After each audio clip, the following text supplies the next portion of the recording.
What's up, everybody? Makes retired Richard Ojeda here, and you guys really did it this time. You put the axis of evil front and center and forced me to have to watch. Whether it's the Wuhan lab, the origins of coronavirus, I can add to that all things Donald Trump, the laptop from hell, Hunter Biden's business dealings with foreign countries. If the last name was Trump, it would be different coverage.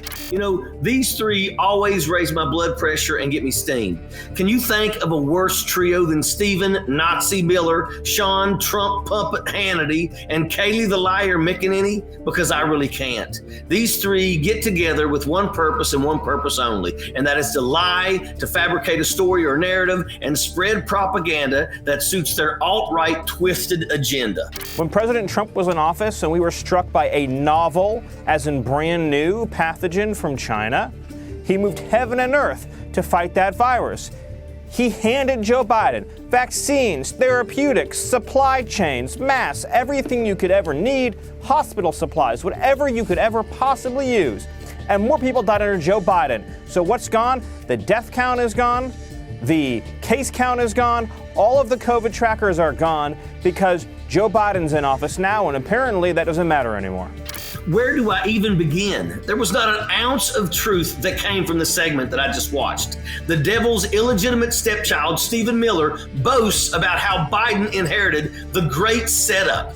You know, the one where millions of Americans were being diagnosed with COVID monthly and hundreds of thousands were dying. The setup that had no national testing plan, no interstate coordination or even dialogue. The setup where states were outbidding each other for PPP, vaccines, tests, and other essential items needed to combat this global pandemic.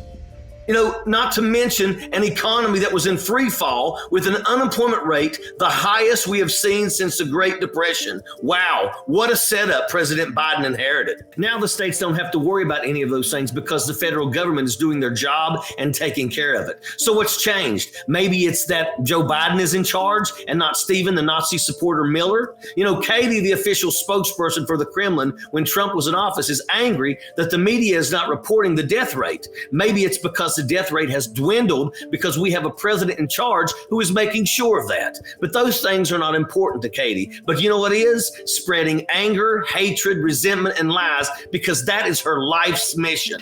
If it was Donald Trump's son that did business with Ukraine, Kazakhstan, China, and Russia, and Donald Trump gave Putin a waiver and said nothing with a hypersonic weapon that can apparently unleash nuclear weapons around the world and say nothing, I think there'd be a little different reaction.